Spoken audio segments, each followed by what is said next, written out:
Oh, good to be back here with you. It's time for AFCON Today. And remember, we're here live on Joy Prime and also on Joy 99.7 FM. My name is Nathaniel Atto. It's good to be back. I missed you. Thanks to Fentu for standing here.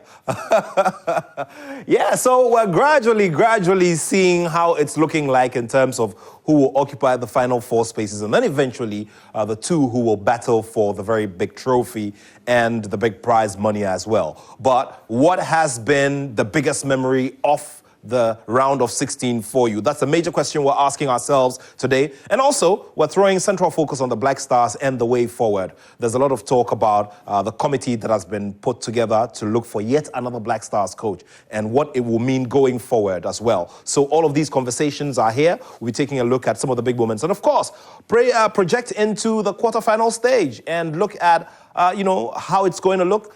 For those of you who were making predictions based on names and faces, the big names and faces, the top 5 rated teams of this tournament had to find their way out. And so that's how the story has gone so far at the Africa Cup of Nations. Other question we're asking you today is, has this been the most competitive AFCON yet? Well, all of these we're going to be breaking down here in the studio as usual with the man Stone and Victor Achu Tamaklo. Thank you so much for joining us, and we'll get into the details very, very shortly. But in the meantime, hi guys, good to see you again. Good to see you. Hi Nats, good to see you again and welcome back. Yeah. Stone. It's been a good weekend for me. I don't know about you, but me. Yeah. No, but Stone's good weekend is not necessarily just football because, he had to enjoy some Ghanaian cuisine. Where he enjoyed the Ghanaian cuisine is a question we'll answer when the show is over. One full disclosure. We're gonna get it privately.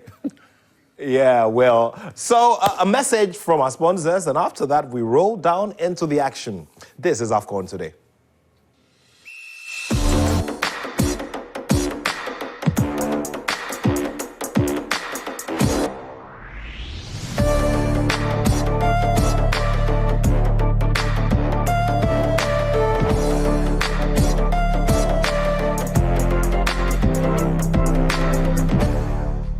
Well, you don't want to know what I was discussing with my show director off air. It's just like the information I want to give you about where Stone tasted his Ghanaian food.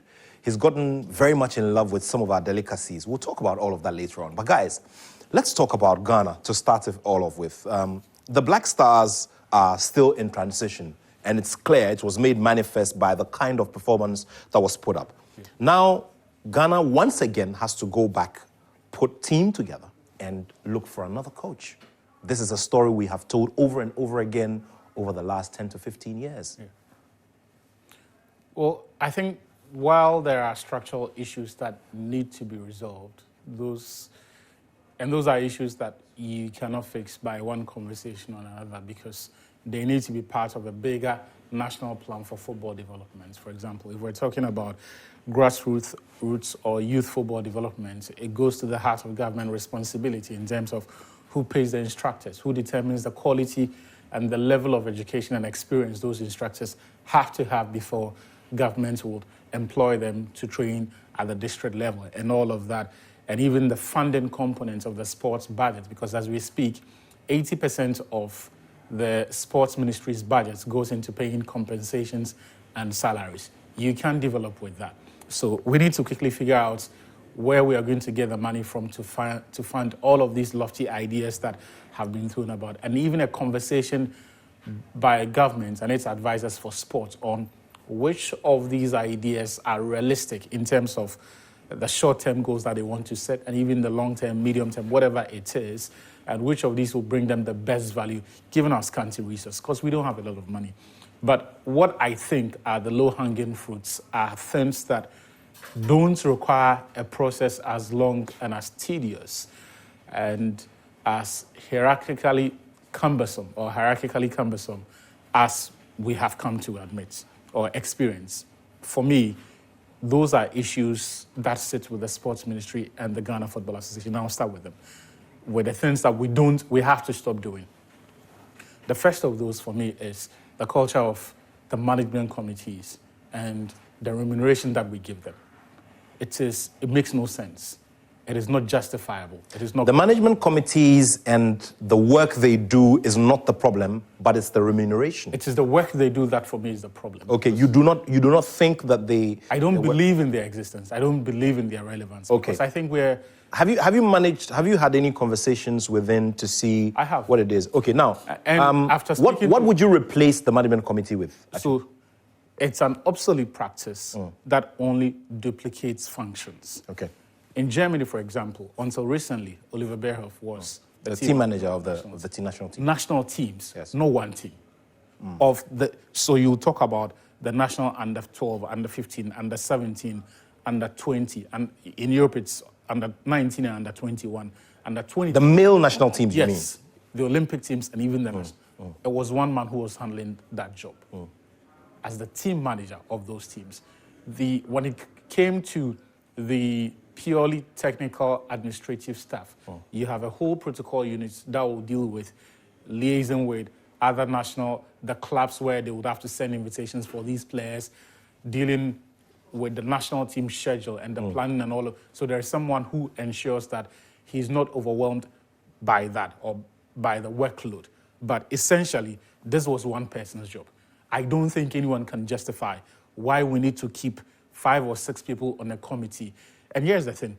If we say we're disciplined and we're committed to running football the right way, there has been 2 different documents. The first one was the Justice General Commission from 2014. It was very clear on the fact that the practice of management committees ought to be discontinued. The Dr. Kofi Annan-led Normalization Committee of 2019 were also clear in their mind, having spoken to the so-called management committee members, players, technical team members, and the FA itself to get a sense of what value it is their service brings to the team, could not come to any conclusion to justify their continued existence. And I'm saying that these 2 committees could not have been wrong.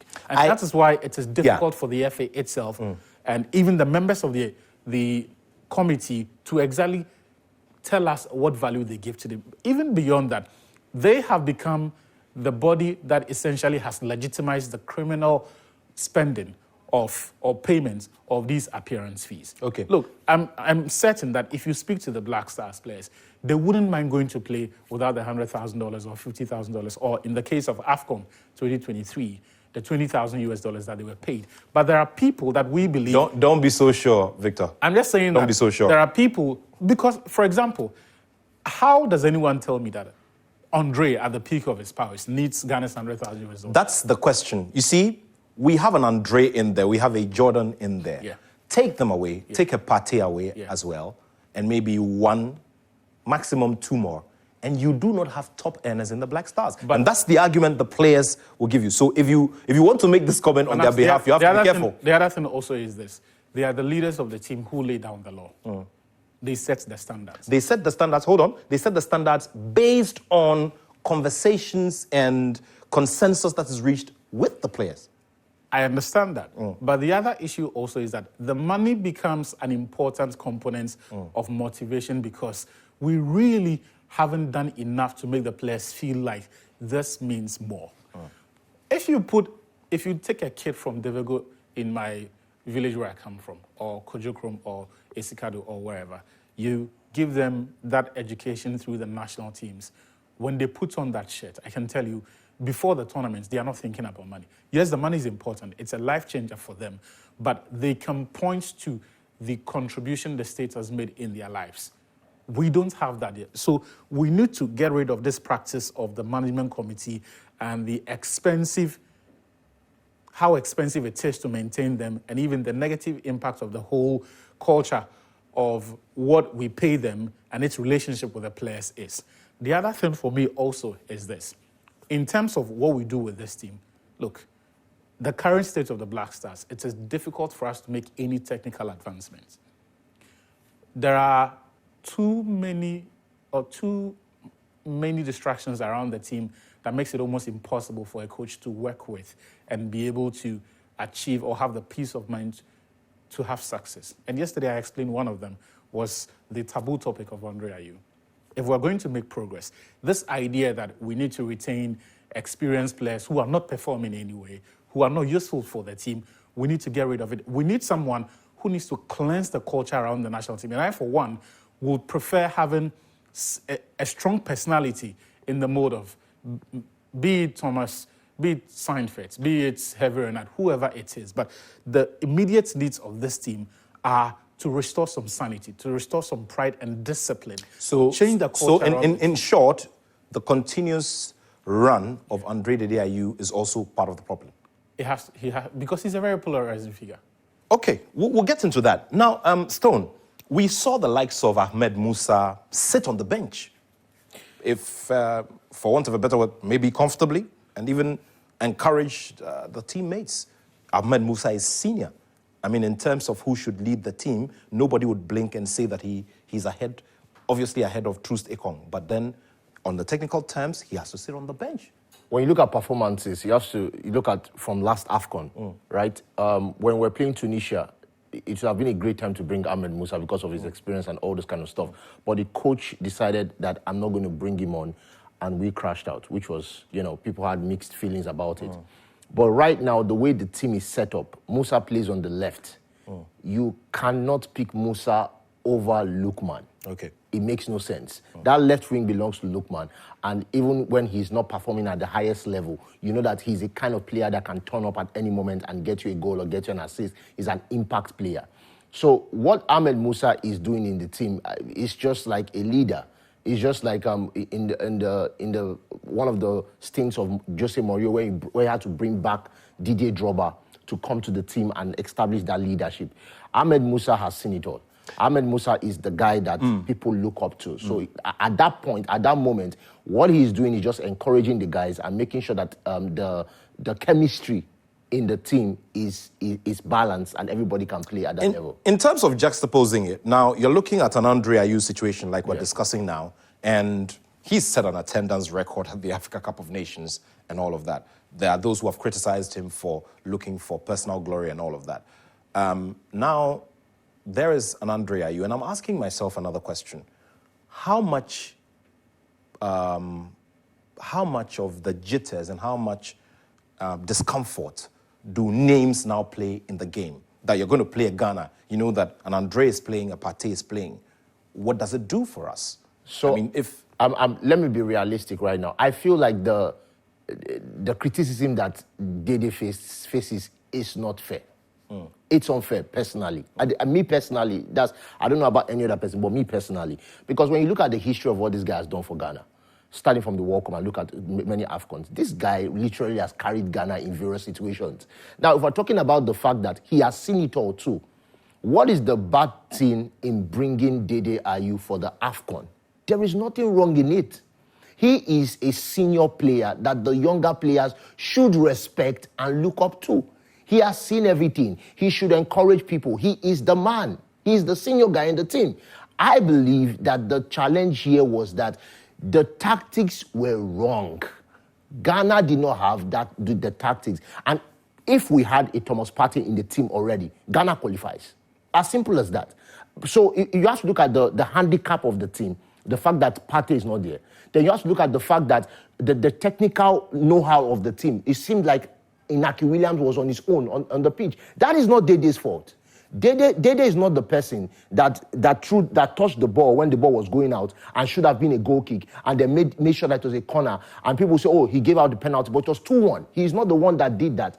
Dede is a footballer that is susceptible to mistakes. Everybody makes mistakes. But at the end of the day, the criticism is just too high. It's too much. Have you forgotten? Do we have selective amnesia? Have we forgotten what Dede has done for Ghana? Have we forgotten what this guy has done? It's selective amnesia. And I believe that as a senior man that he is, the players themselves need to first of all defend him. That's the first thing. They should defend him. They should respect him. There is nobody on that team that has done more for Ghana than Dede Ayew. None of them. Nobody. If you combine all they've done for Ghana, it's not up to what he has done, including Kudus. So at the end of the day, the respect, where is it? Where is Dede's respect? That's what I asked. And when I was discussing this thing with someone, I said, where's his respect? It's just everybody just keeps talking down on him, as if we're forgetting what he has done. And then, is he his fault that Ghana conceded 2 goals in the second match? No. Was Dede the one that collapsed the defense? No. Was it the one that made the mistakes? No. Was it the one that made the back pass? No. The third game, he made one error, which Inaki Williams made an error. Is he being killed by Ghana? Are they destroying him? Are they talking down him? Dede Ayew made one error. The same thing with 2 other people that made errors too. The goalkeeper of Fori made an error. Why is it Dede being spoken about? Because I believe that as a senior man in the team, he is the man that can bring the chemistry, that can ginger them, that can tell them, none of them know what Ghana has done. This is what Ghana did. This is what we did. We were able to do this as Ghana. We did this, we did this, we did that. I believe that we can do better if we push it. That is what Dede's role is. But if there's no respect, like you said, you need to bring in a coach that can place that respect and tell all of them, this is the man you should listen to. Listen to him. He might not play many minutes. He might not be the person that, playing around, but listen to him. Take his words. He has seen it all. Stop disrespecting him. Respect. And I want to talk to Ghanaians. Ghanaians, stop disrespecting Dede Ayew. It's pissing me off. It doesn't make any sense. Now, talk about that. Victor is saying that Dede Ayew now is a polarizing figure. That's what you said. That was the last comment you made. Yeah. That he's a highly polarizing figure. And you see, it's a bit of a simplistic view to put it that he has to be the guy that we look to and say, a coach has to come in and say, respect this. It's not about Andre. It's about the future of the Black Stars. We're not having this conversation because of Cameroon. We're having this conversation because post-2017, our team has been in decline. Since he became the captain, things have gotten worse. He's superintended over Ghana's worst AFCON appearances in the modern era, back to back. If you add the unfortunate happening at the World Cup in 2022, I was in the stadium that day. I didn't like what I saw. But nobody's blaming Andre for Ghana's fortunes. I'm just saying that we need to clean house, and it has to start with the leader of the team. The reality is that Andre has gone past his sell-by date. For 4 years, we have been preaching the idea that he needs to be around the team to be a leader. That was the rationale behind sending a man who's north of 30, who had played all of 31 minutes in 6 months. 31 minutes in 6 months. If we did not respect Andre, if the technical team did not respect the value he brought to the team, he would not have been on the flight to Abidjan. But they did. And what they told those of us who dared ask was that he sets the standard. He is important for the cultural reset in the dressing room. So even when he was clubless, he was playing for the national team. Even when he was not playing well, even when he was making mistakes that was costing this team, the national team carried him.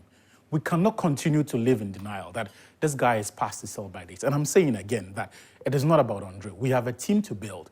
And to move the team forward, we need to move the team on from some of its old legs and build the team around the players who have got the future, our best assets. Because, like it or not, no matter the football philosophy any coach subscribes to, no matter the principles that underpin the football any team, any coach plays, the central theme is that those principles, those ideas are remodeled to keep the team's best players, right?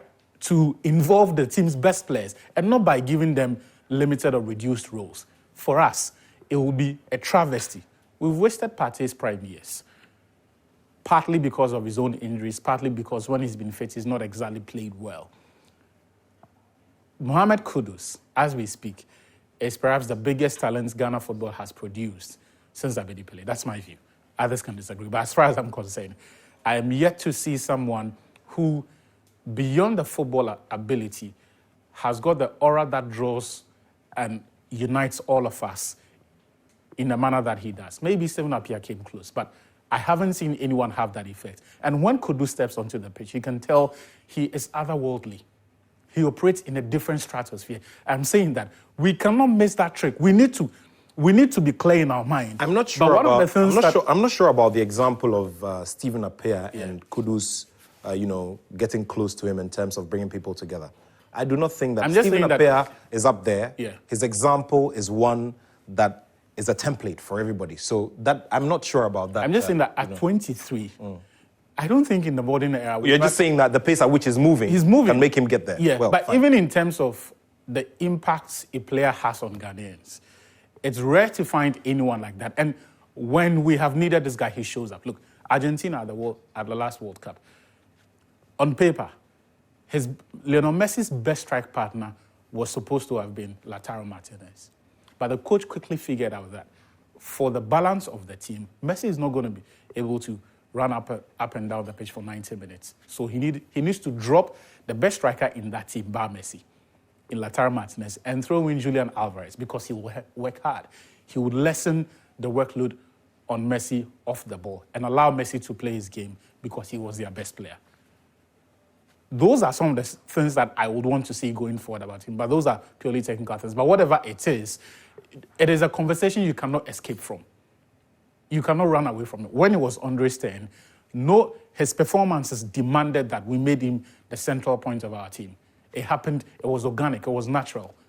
The same is going to happen for Mohamed Kudus. But I'm saying to you that unless we are deliberate and we admit that the culture around the national team is wrong, we need a disciplinarian first. At this moment, I'm not so interested in all of these futuristic, progressive managers who will come in and try to... It will be difficult to have any kind of success in the current climate. And we need to clean house first. But we need to take a decision. Yes. Ghana needs to take a decision. And so that decision needs to reflect the problems of the day. Because if you do not admit that there is a problem, you are going to fire blanks in terms of the solutions that you are going to present, right? Because there needs to be a direct relationship between the ideas you are suggesting as your solutions and the problems. There needs to be a meeting point. Because if you say that we have no problems, this team only had one bad technical head, and because of that, we did not have a good AFCON. You are going to go onto the market to look for the best technical fit for this particular team. But we know we have problems that run deeper than that. You know, I'm going to look at this from a perspective, and I'm going to ask you, how many left wingers in Ghana are better than Dede Ayew?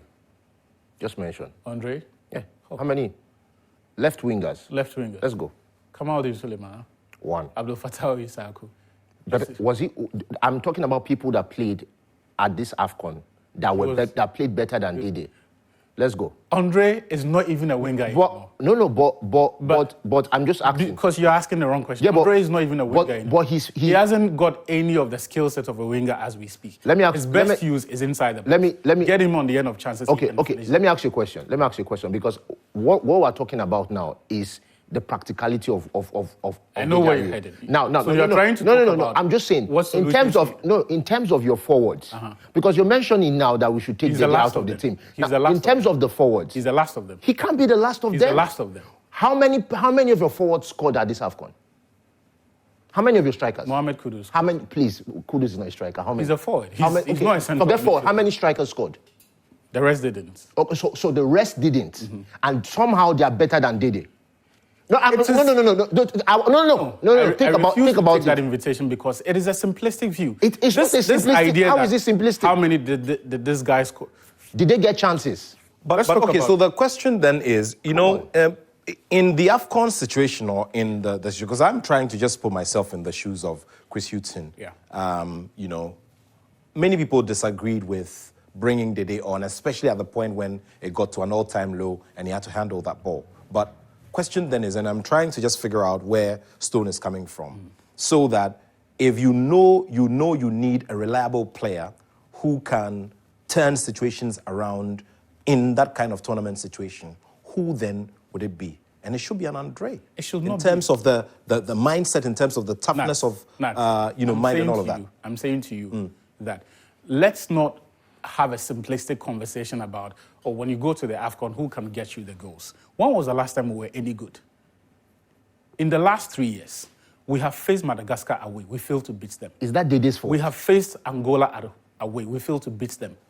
We have faced the Central African Republic. We failed to beat them. We have faced Comoros. Comoros actually beat us on 2 occasions. What it shows you is that you don't have a good team. So when you want to make that simplistic conversation of what happened, I'm sorry, but if we, at this rate, we may not even qualify for the next AFCON. We may not, because the kind of teams that we're failing to beat points to us that, look, we have a big problem. We can take the easy one out and say that Dede is the top scorer of this team, so he has to start every game. Or we can be honest and say our team is retrogressing. We're not even stagnating. Our team is retrogressing, so we need to look at building a team. There is that technical conversation that also has to be had. And then there is even the management of the team, which I keep stressing that we need to clean house and enforce or institute that cultural reset. In none of those conversations do I look at Andre as a key component. Because even in terms of the leadership that we often talk about, I would want us to speak to tangibles, the problems that he has solved with his leadership qualities. Because for a long time, since 2019, we've been saying this, that he's the leader, he does this. And Chris Hughton, I was at the Alisa Hotel. When I interviewed Chris Hughton at the Alisa Hotel in the middle of last year, he told me that Andre brings a lot of experience to the team and all of that. But what good is experience if he walks onto the pitch and he's the worst performer on the pitch? What good is experience and if when he walks onto that pitch, he cannot live by the standards that he is urging these players to perform by? But he is gradually, and I feel very bad for him because, look, even Andre's worst or harshest critics cannot undermine, cannot deny the value he's brought to the national team, especially in the modern era. Perhaps if you take away Jan, Andre is the next guy or right up there with him as far as the biggest contributors for the Black Stars since 2010 are concerned. However, with his continued overstay in the national team and the way these mistakes and errors, costly ones I have to add, are piling up, he is fast eroding his legacy in the national team. We can talk about his history and the numbers, but even when you break his game down, which of the attacking solutions to this team is Andre an answer? Is he among our best dribblers? Is he among our best chance creators? He can.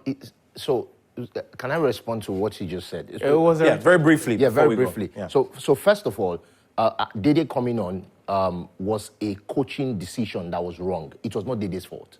At that point, you're leading. You don't bring Dede. You bring maybe a defender or a DM or somebody to close the game, just like to pack up the game. It's 2-0. You bring someone to pack up the game. It was not Dede's fault. It's a coaching decision. But I'm not talking about Number two. If your attackers, the attacker is scoring with penalties, 2 penalties, that's the best your attacker can do, then there's a problem there, which is not Dede's fault.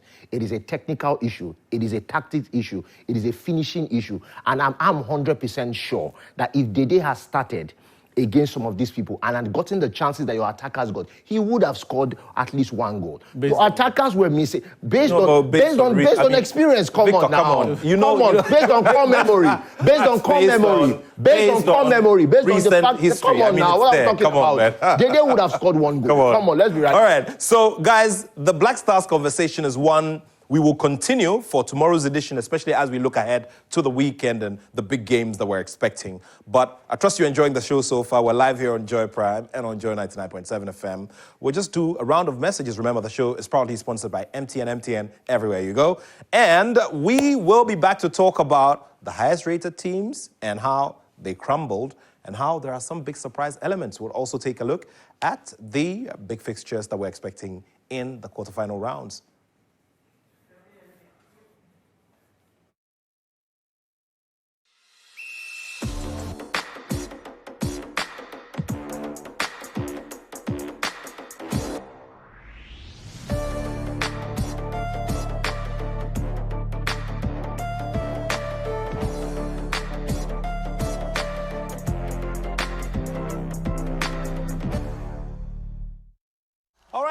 That conversation lingers on, especially as we await the decision of who lands the Black Stars coaching job. A very big conversation. I mean, aside the president of Ghana, I'm sure that the head coach of the Black Stars is one that is very much sought after and has loads and loads of, demands and all of that, as well as the position of the FA president in Ghana. Well, let's talk about the rated teams and how they crashed out. So you've got Morocco, you've got Senegal, you've got Tunisia, you've got Algeria and Egypt. Egypt, the most successful side in this tournament. Algeria won the last 2 editions. Morocco have history with the trophy as well. And Senegal, who won the last 2 editions, and they hosted that very iconic edition in 1992 where we saw a galaxy of stars for Ghana. And of course, for that matter, many other national teams. Tunisia, also out. Guys. You know, there's a book that is on Amazon that I looked at. It's called Breaking Stubborn Habits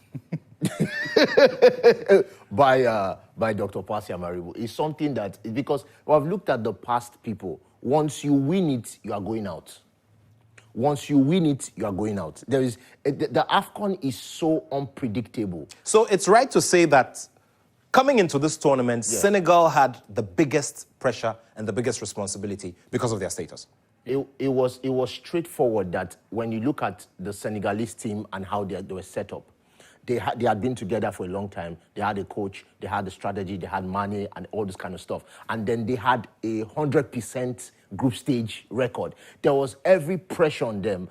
And this is an Ivory Coast, CoteD'Ivoire, that qualified as the third best. And they were looking at it and saying, come on now. Many people thought that this was going to be a beating, a beat down, 5-0, 3-0, 2-0, that kind of thing. And then all of a sudden, it's 1-0. All of a sudden, Senegal is sitting back. All of a sudden, CoteD'Ivoire equalized 1-1. All of a sudden, they're out. And it's a shocker to the African continent and to the world at large, because people are looking at it and saying, if you look at the analysis before the AFCON, it was Senegal, it was Morocco, it was this, it was that, and then all of a sudden, 5 of them are out, and we're looking and seeing a team like Guinea still in the AFCON. Very, very interesting. Tunisia. Yeah, we kept going on and on about their performance at the Morocco. Morocco. Tunisia. Yeah, and their story is one of those that characterizes the competitive nature of this year's tournament. And I was going through the numbers, and it's been crazy. So, of the quarterfinalists from AFCON 2021, none of them made it this far this year. All of them have been eliminated by the round of 16 stage. If you look at teams like even the previous winners, only 2 of the 13 previous winners at the AFCON remain, and that's Nigeria and CoteD'Ivoire. So last time out, the quarterfinal saw 5 of Africa's top ranked 7 teams made it to the quarterfinal. 3 of them were top 30 ranked per the FIFA rankings. This time around, only 2 of them have made it this far. And if you look at the teams that are eliminating the big boys, Tunisia and Algeria have been eliminated by Namibia and Mauritania. Mauritania were 115th ranked in the world. Sorry, Namibia are 115th ranked in the world, and then Mauritania 105th ranked in the world. In terms of even the goals, you're looking at record-breaking numbers. So we're averaging 2.83 goals per game, which is the 6th highest in the history of the competition. And in the last 13 edition, the 2nd highest as far as the AFCON is concerned. It tells you one thing. The game is becoming a bit more competitive. I don't think it is because the teams below the higher ups are essentially making significant progress. Yes, they have made progress, but the gap has been bridged by the lack of progress of Africa's top teams. It is difficult to look at the Moroccan team post World Cup 2002 and look at areas where they have progressed. Even in the pre-tournament conversation, all we were talking about was how well they performed at the World Cup in Qatar, and that was 2 years ago. The games like their performance in June against South Africa showed us that they can be beatable. They are not exactly invincible. Senegal, for me, are the biggest surprise in all of this because I expected they would beat Ivory Coast, but somehow they had a bad game, and the only night, the occasion when they chose to have that bad game was against a rejuvenated Ivory Coast team. Tunisia, another disappointing team. Algeria, they have not won a game at the AFCON since they last won the tournament in 2019. So in between, they have lost or drawn every other match that they have played. Egypt, they've exited the competition without winning a match. 4 games. They drew 3. In fact, they drew all 4 of them. And then the 4th game entered into extra time, and unfortunately, they have been eliminated. We're definitely going to get at least a new winner at this tournament. New in quotation marks, because there are teams at this stage who have still won it before. So Nigeria have 3 titles. Ivory Coast have got 2. DR Congo have got 2. I think 6 in the 60s and the 70s they won those. But apart from that, 5 of the 8 teams at this stage have never been won the AFCON before. And if you talk about the semi-final stage, the number is even less as far as teams. So apart from Nigeria and Ivory Coast, the 6 other teams have not made the AFCON semis in 2 decades. That is very, very interesting. And talk about the statistics. I want to bring on Adamu Ben Karim to bring us, the other facts and other figures. And then we'll take a look at what else we should look at beyond these top 5 rated teams who You are also pay part of attention the history. Pay attention to Karim's gates today and see if the walking has. Yes, yeah, man. Yeah. How you doing, man? I'm doing great, Nat. Very well, very, very. Good to see you. Good to see you too. Yeah, sure. Stone, welcome. I don't know what you told me something before. I be careful. I'm just saying. Okay. There's the phrase that God works in mysterious ways. Yes. That's what brought you here. What's this guy? That is what has brought Nigeria Yes. this far. I don't know what he's saying, but I'm continue. Are you afraid? I'm not scared. But continue. Do you know that you are getting a lot of slack on social media for Me? what you said about South Africa? South Africa. Yes. Let me tell you something. Wait, Okay, if you want to go into It's only the message carrier. okay, so it's the message guy, so I cannot attack him. No, you cannot. Okay, cool.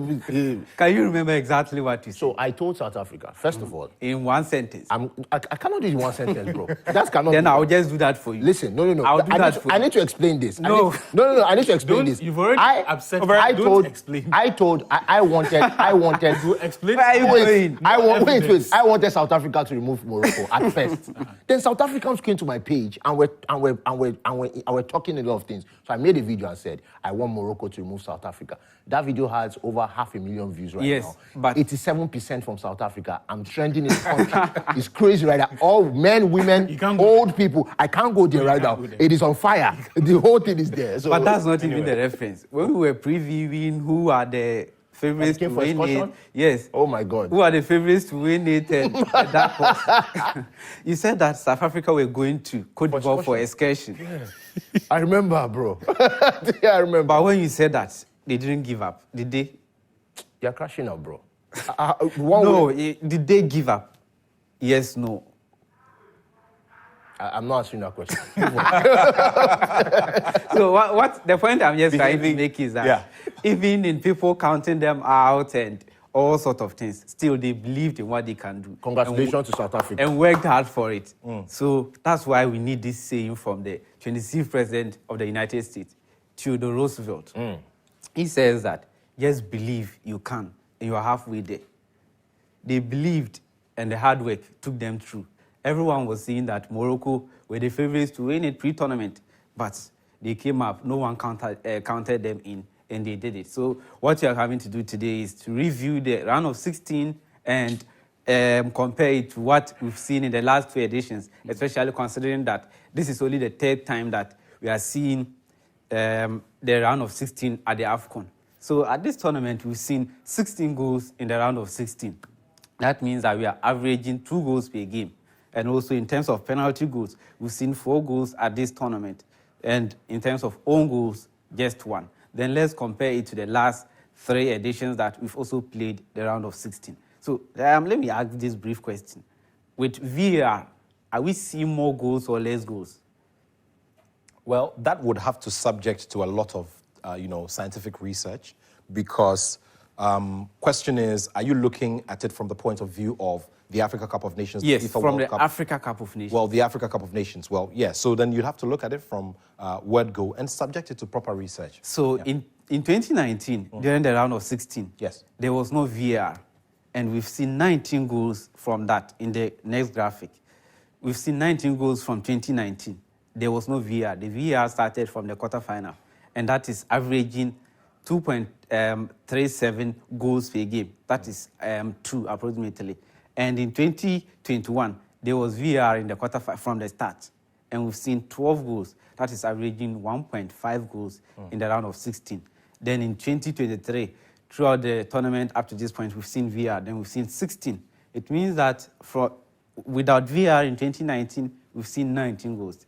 With VAR in 2021, we've seen 12.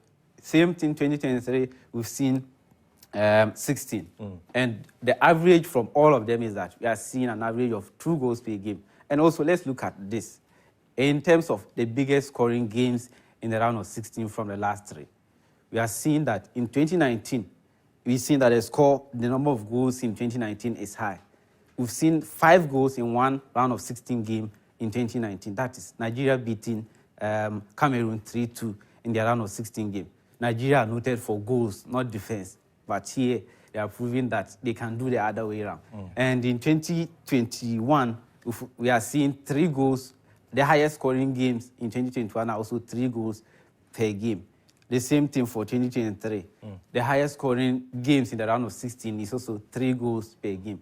And that is a very important question you've asked. And I feel that, for this and proper impact analysis, we should have a few more AFCONs because our sample size now is 3 AFCONs. 3 AFCONs. And maybe that could just be minimal. But immediately you can tell that there has been a certain decline. But I think the real numbers are going to be arrived at having looked at the number of goal interventions VAR. Yes. That is what we are supposed to look at.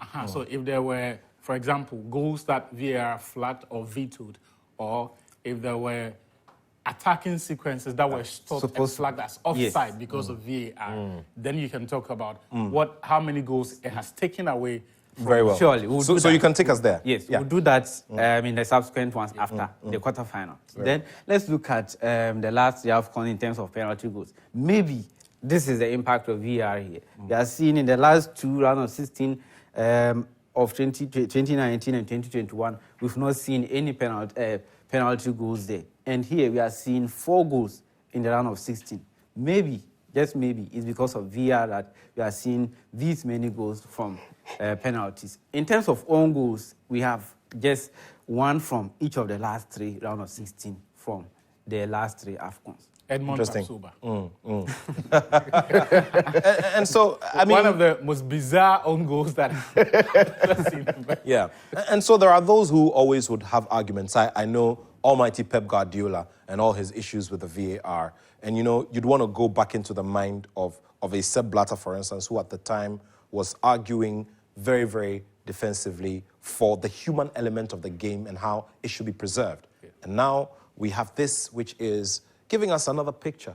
Maybe we just have to give it some more time, especially on the continent, because the tournament was introduced, the device and the technology was introduced not too long ago. Not too long ago. But I think that, for me, I am clear in my mind that what we have seen at this AFCON is the best use of the VAR in any competition. Very well. And they've been spot on. Yes. Not only the accuracy of the decisions, but also the speed with which the decisions are taken. Very well. They don't unnecessarily delay. In the Champions League semi-final in 2019, between Tottenham Hotspur and Manchester City, a goal was scored. It was allowed to stand. It had to take over 1.5 minutes before it was reversed. We've seen countless instances of undue, unnecessary delay, even in the Premier League. I mean, we saw the game Chelsea played last night versus Liverpool. Chelsea could have had 2 penalties, but with VAR, still, the referees, John Moss and his assistants and all of those, they keep getting these decisions wrong. So for me, I think that this has been a celebration, a victory party for the technology, if you like, and an endorsement of its efficacy. Because in the simplest of terms, VAR only gives you an opportunity to look at the decision that you made so that you are not making a terrible decision that ultimately affects the outcome of the game. And for me, that is what I always encourage people to look at it. It is a technology that says, can you rethink this? Can you look at this? And if after the evidence before you, you would want to change your mind, it's up to you. The aspect of its failure lies squarely with us, the humans, the referees who would look at the VAR footage and somehow still make the wrong decision. That cannot be the fault of the technology. Well, technology made by man, and now the technology is, battling man's ability to... Nat, I wanted to just add something with what he was saying, because what you're saying is very important. Because when you look at the VAR, it's, like you said, it shows you what you missed. Maybe what you missed. But it's the interpretation of the referee that makes it good or not. So if I'm showing you what you missed and then you interpret it wrongly, then I cannot be blaming the video for your inability to interpret it. But at this AFCON, it has been almost 100% spot on. Look at the penalty against that Morocco had against South Africa. And Hakimi just, blazed the ball and hit the bar and all those kind of stuff. Look at all the other VAR situations. It has been very spot on, because the referees, their interpretation has been at that top level. But if I show it to another person and then they look at it and say, oh, this is an offside, while it is not an offside, you can't blame then it's a problem. Then you're saying, but I think, very well. I think the most important factor in all of this is that, unlike in the Premier League, unlike in Europe, where the referees are essentially drawn from the same country and you have this unholy alliance between the referees, CAF is drawing its pool from different countries. So I'm not there to protect your interest. I will show you exactly what it is. And when the referee goes there, he's not out there to protect any friend's interest, but simply go there and then... And get the job done. All right. Karim, final one before we read. I think we are done with this. We are done with All right. So we'll be looking forward to more, especially on the impact of the VAR. So I'll get that done. Right here. Thank you so much, Karim, with all of the everyday statistics that get us to and improving the steps. Yeah, exactly. Improving the steps. All right, so there we go. Ivory Coast versus Mali. Where's the first one? Where is Nigeria? So the first match is going to be... Where's Nigeria? All right, so we'll talk about that very Calm shortly. down. Okay, yeah, don't worry. We'll talk about all of that. I'm just asking. It's a question. Okay. Don't worry about that. We'll talk about all of that. So, Ivory Coast versus Mali. Before that, there is Nigeria versus Angola and then Guinea. I want to say, what I want to say about this match is a match of shame. Which one? Angola, Nigeria. There are some matches you don't play with tactics. You play it out of shame. How will it be that Angola removed Nigeria? There are some people right now that did not know that Angola was a country. But now they know. So at that point, it's a thing of shame. Come on. I'm going to win the match because it is a thing of shame if Angola removes me. But let me now be very technical about this after saying that, because that was important that I said that for my Nigerian brothers. But let me... like a fanatic. Let me be very technical about this. Angola has the best attacking trio in this at this AFCON. They have Gelson Dala on the left, they have Mabululu in the middle, and they have Gilberto on the right. Gelson Dala is a guy that he can dribble and he can score. He is very, very dangerous. Mabululu, he's strong, he's fast, he can finish. Now, you have on the other side Gilberto that can dribble, but he's not too much of a goal threat. But the person that Nigeria have to watch out for is Freddie, who is like their KDB. He's the guy that can pass out of situations that is absolutely incredible. So Nigeria has to watch out for the attack, but Nigeria plays compact in defense, and then we have to play the whole counter-attack and everything. But the problem is that Angola has slow center-backs, and we can be able to counter them and get the job done. Well, getting the job done, one between DR Congo and Guinea as well. An important game. I think this will also go to extra time again, because DR Congo are not the kind of team that will concede without replying. But also, they are not ruthless enough to put away chances when they get them. I think this will very well. Gentlemen, thank you so much for the time. Remember, we're going to be doing some more reviews and more previews tomorrow when we bring you another AFCON Today. I trust you've enjoyed the time with us so far. Thank you all so much. We've been here on the Joy Prime channel and also on Joy News. You can get on YouTube for a replay of this show.